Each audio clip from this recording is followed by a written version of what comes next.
Okay, you know that. So I should ask you. Anyway, just keep going.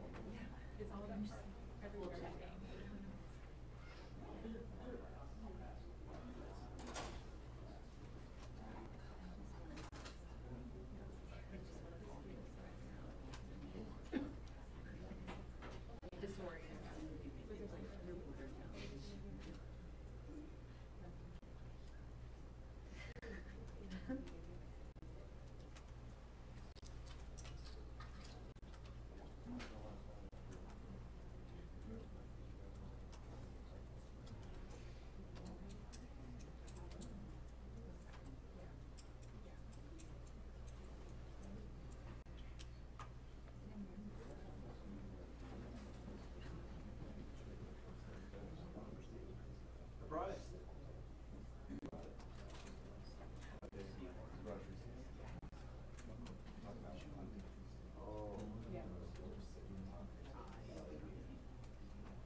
All right, good afternoon. Thank you all for coming out. We want to take an opportunity again to brief the community on the significant investigation that has taken place to address the significant attack that took place on our community over 3 weeks. An incident that has resulted in the occurrences last night where we took the suspect in this incident. And I'm going to address first the people that we have with us. We have the Honorable Governor Greg Abbott. We're also joined by Honorable Mayor Steve Adler, the City of Austin. We've got the U.S. Attorney for the Western District, Bush, District Attorney Margaret Moore, Special Agent in charge of the FBI, Christopher Combs, Special Agent in charge of the Alcohol, Tobacco, Firearms, and Explosives, Fred Milanowski. We also have the Deputy U.S. Marshal Darren Sarton and Colonel Stephen McCraw of Texas DPS, along with other members of executive teams from the law enforcement agencies. This community is well aware of the incidents that have taken place beginning on March 2nd. And Governor, I will just let you know that as the police chief in Austin, facing the daunting task of taking on an investigation like that in our community that has never seen something like this, was made easy and possible by the assistance we got from the federal partners. We saw a level of federal participation from the ATF and the FBI that is unprecedented in this community, with over 500 agents that were focused on bringing peace back to our community. But I want to focus on a couple of the additional information that we have today based on the ongoing investigation. And again, I will say this is an ongoing investigation.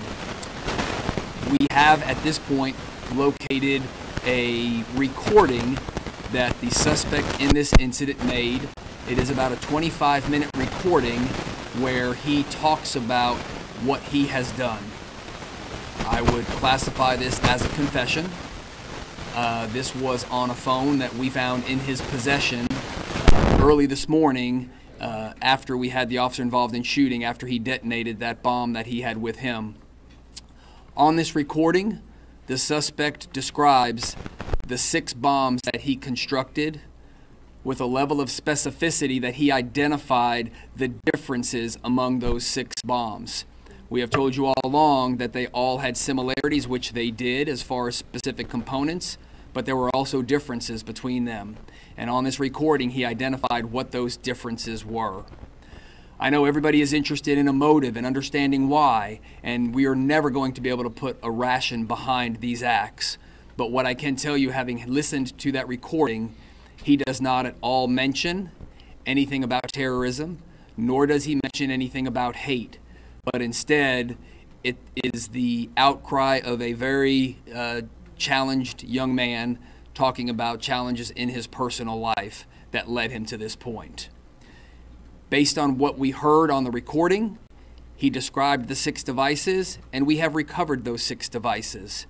He also described the 7th device, that being the one he had on him early this morning, that he detonated as our officers approached, causing the explosion and the ultimate officer-involved shooting that took place. We still want our community to remain vigilant, as we always should, given the day and time in which we live now. But I also want to let the community know that he described 7 explosive devices, and we have identified and are no longer in play those 7 devices. So I think it's important that we put that out and that the community be aware. We do want to remain vigilant, but we have accounted for the devices that we have known about. And with that, I'm going to turn it over to the Honorable Governor Greg Abbott for comments. Thank you. Well, Chief, thank you very much for what you just shared, but also thank you very much for what you have done and demonstrated over the past few weeks. You know, there's a phrase that is used sometimes very casually, that sometimes turns out to be very poignant. And that is, sometimes people refer to their local police officers as the finest, such as Austin's finest, when they're talking about the Austin police officers. This is demonstrative of why people say that. We saw in this situation Austin's finest, Austin's police officers galvanize and work tirelessly together over the past few weeks to solve one of the most heinous crimes that's ever existed in Austin, Texas, and in the process literally saving lives. And importantly, they did so in a way that achieved maximum response by working so collaboratively with law enforcement at every single level. This entire effort benefited tremendously by the overwhelming support that was provided to us here at the local level by the federal government at multiple areas of expertise. And of course, the state of Texas, directed by Steve McCraw in the Texas Department of Public Safety, was proud to assist in the effort also. But candidly, in my time as 12 years as Attorney General and 3 years as Governor, have not seen a better job than what we've seen from this police chief and the Austin Police Force, ensuring that they took every step they could to locate and apprehend, if possible alive, the treacherous, evil criminal who committed these acts. And I know, speaking for the chief, as well as all the members of his force, as well as the Texas Department of Public Safety, as well as everybody involved in this, there was one motivating factor to ensure that we got up every day, if in fact we ever went to sleep any night. And that was to do everything we can to live up to the magnitude of the loss that was suffered. We can never forget the victims. They include Anthony House, Draylon Mason, Esperanza Herrera, and as I have it too, yet unidentified victims. What we don't know is how many more victims there would have been had it not been for the courageous efforts of law enforcement combined. We will take away from this the importance of being able to respond quickly, but also lessons learned to make sure that heinous, inexplicable bombing actions by a crazed madman will be able to be minimized because of the way that law enforcement has been galvanized to ensure that we will keep our community safe. So, Chief, on behalf of everybody across the entire state of Texas, I want to say thank you for a job well done, for what you and your entire team has done. And today we proudly back the blue in Austin, Texas. And I'm also proud of the man who is the lead chief executive for the city of Austin, a man who has shared the effort of responding to this challenge, maintaining peace in our community, and that is Mayor Adler, who is with us here today. Mayor, I would like to toss it to you. Governor, thank you. Our collective thoughts and prayers as a community go to the families of Mr. House and Mr. Mann, and also to Ms. Herrera, who continues today in stable but critical condition. This has been an anxious time for our community.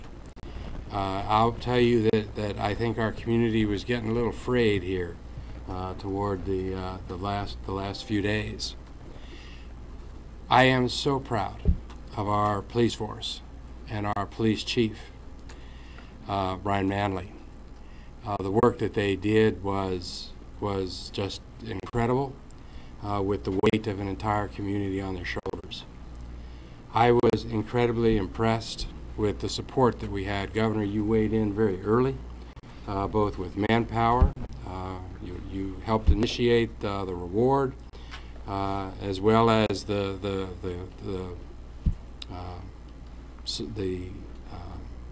funding that you gave us for the technology. It is something real impressive to see over 500 federal agents come to our community.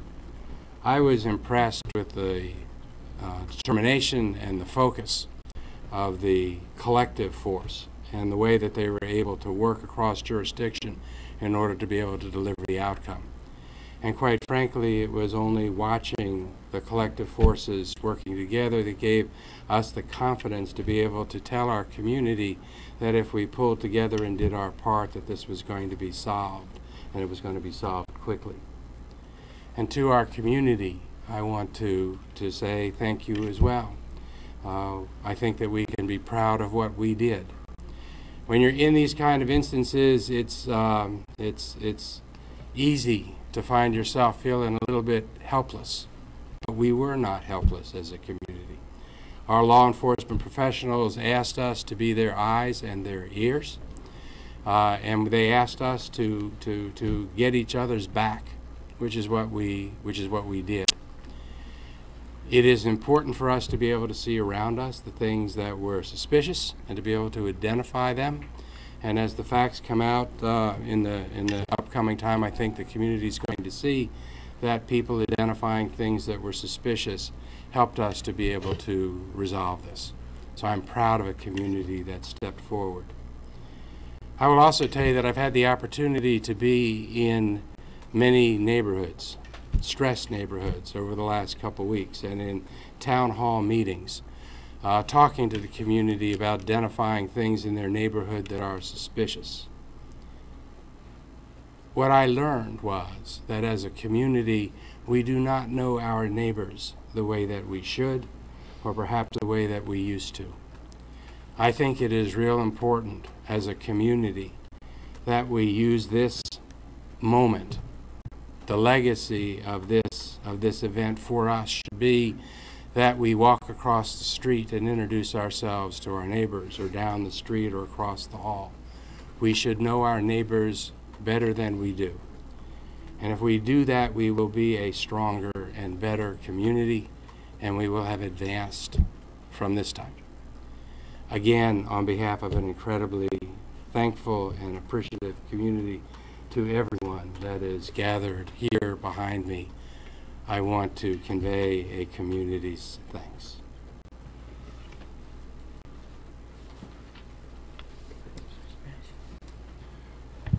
Hi, everybody. My name is John Bash. I'm the U.S. Attorney here in the Western District of Texas. I want to echo what the governor and others said about the coordination and cooperation among law enforcement agents here.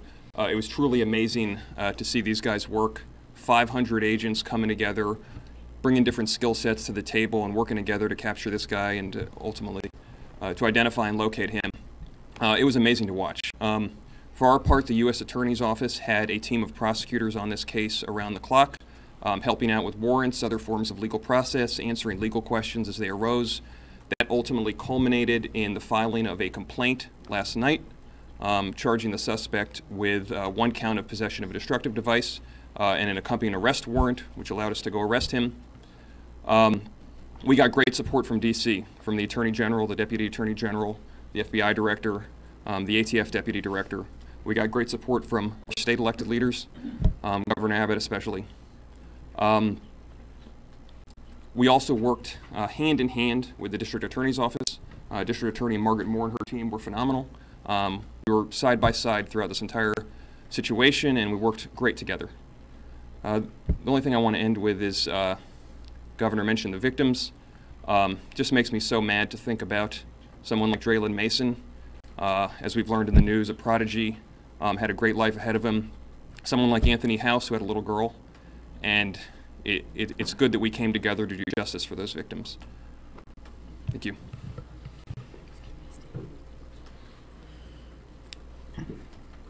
Margaret Moore, Travis County District Attorney.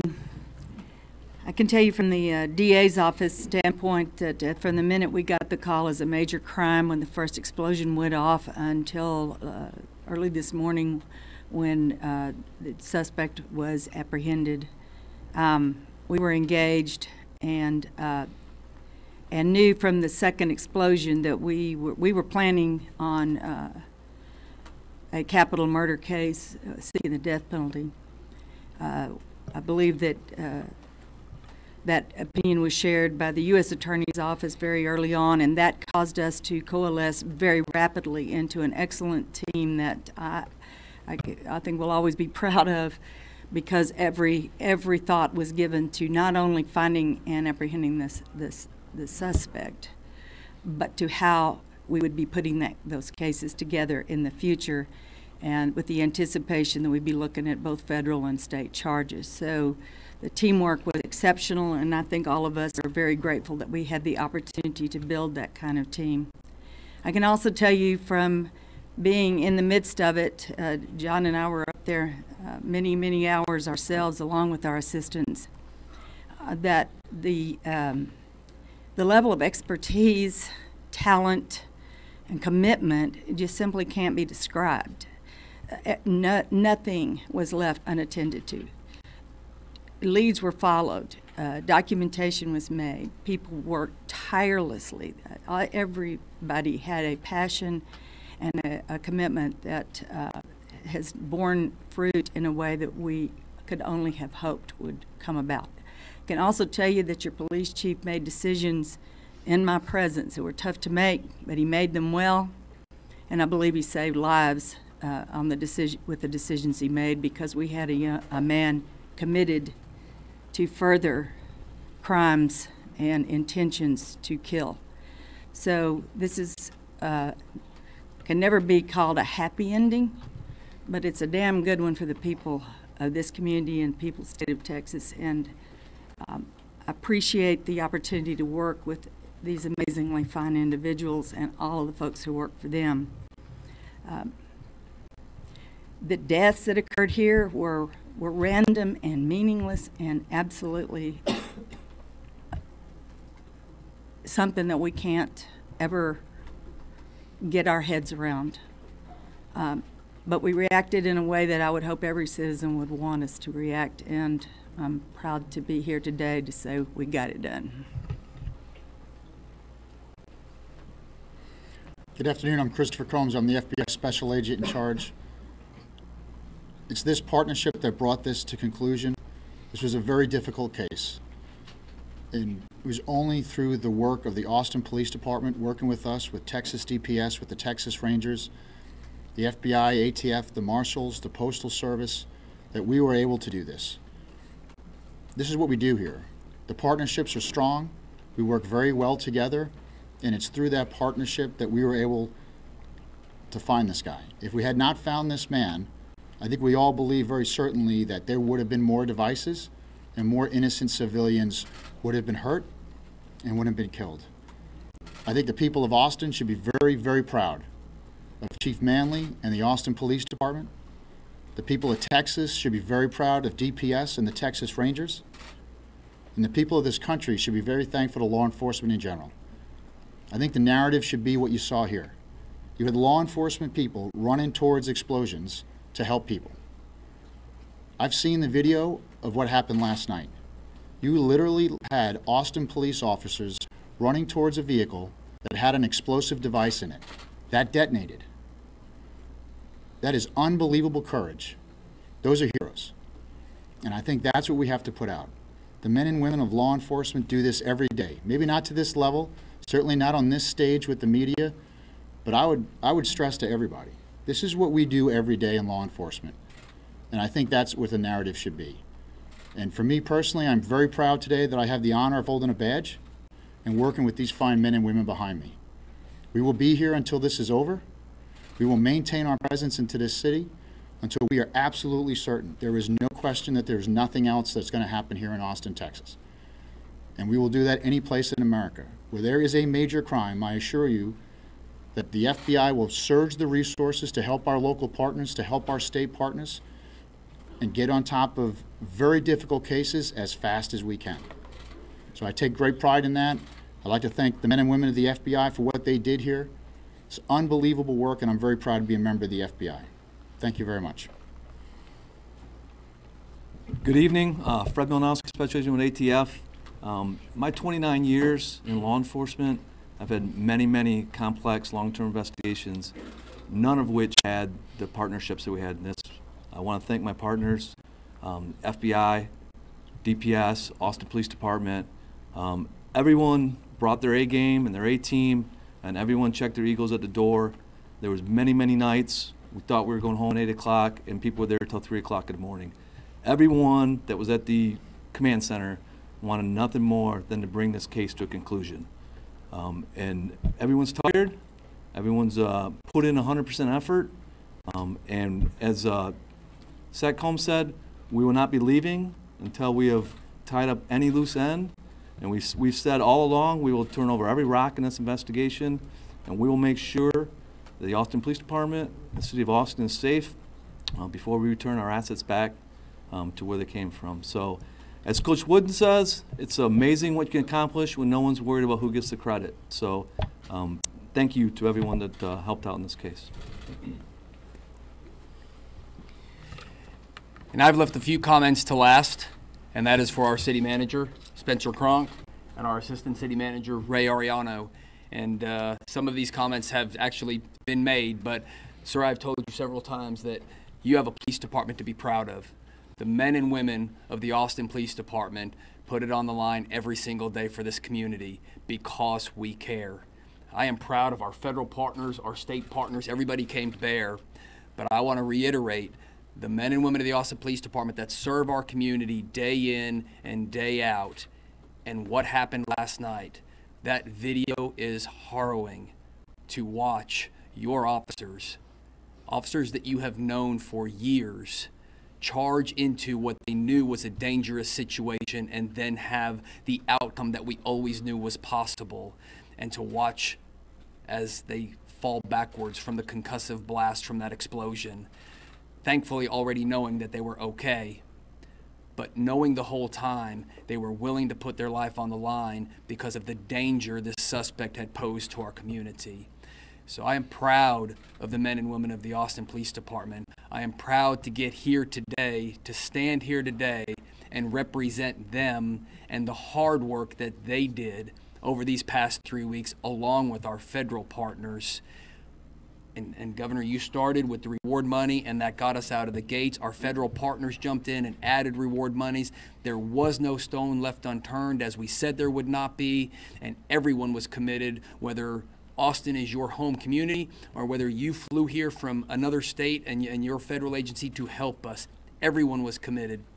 But Mr. Manager, I just want to say, as I've told you before, you have a department to be proud of, and the men and women of Austin did their jobs over the past 3 weeks to the best of their abilities, and we have successfully brought this suspect in and ended this. So with that, we're going to go ahead and open it up for questions. Ma'am, is there any other specifics that you could offer about the phone recording or confession that you talked about briefly? So again, I think what is important for the phone recording to get this community to understand, because we were concerned throughout the investigation, what was the motive, what was the reason. And again, everybody always wants to understand a reason, and sometimes we can't assign a reason to irrational acts. But what is clear from listening to that video is this was a very troubled young man who was talking about challenges in his life that led him to the point to where he took the actions that he took. And there were also indications of actions he was willing to take in the future. I'm not going to go into the specifics because, again, this is an ongoing investigation, but it was important for this community to understand that his comments were not at all reflective of either a hate-based or terrorism-based approach to what he did, and also based on what he specifically described as the bombs that he had constructed, we can account for each and every one of them, and he did individually identify them, and we have accounted for all of them. Can you explain the logic of the target addressed to Kelly Kilmore? Can you talk about that? There are unverified reports right now that the unexploded device was addressed to a Kelly Kilmore. Can you talk about that or confirm that? So this investigation, as we've said, is ongoing. We have accounted for the actions of the suspect we were looking for last night and encountered this morning. But given that we are still conducting interviews and still ensuring that we have wrapped up all the pieces, we're not going to give out specifics such as names like that. Did he explain the logic of the targets in his confession? There was no indication of why these specific addresses in those that were delivered to homes or those that were placed in the community or those that were mailed. There was no reason given for why he selected those individuals. Has his roommate been released from custody yet, or is this still a question? There's still ongoing interviews going on throughout the day today. I'm not sure if he is still being interviewed or not. Did y'all have any indication before this that he may have had mental issues, or did the family, were there any indications prior to this? I'm not sure. That's some the records the Pflugerville Police Department may have. Do you know when the video confession was possibly made? We believe it was made last night, sometime between maybe 9 and 11 p.m. Do you intend to release that video or that recording?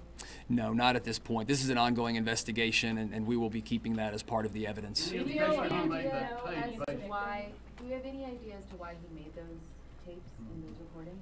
No, we do not. It was just, again, it was, I classified, it was a confession because he was, and I even called it as such, that he was admitting to what he had done. Was he addressing police? Closing in on him.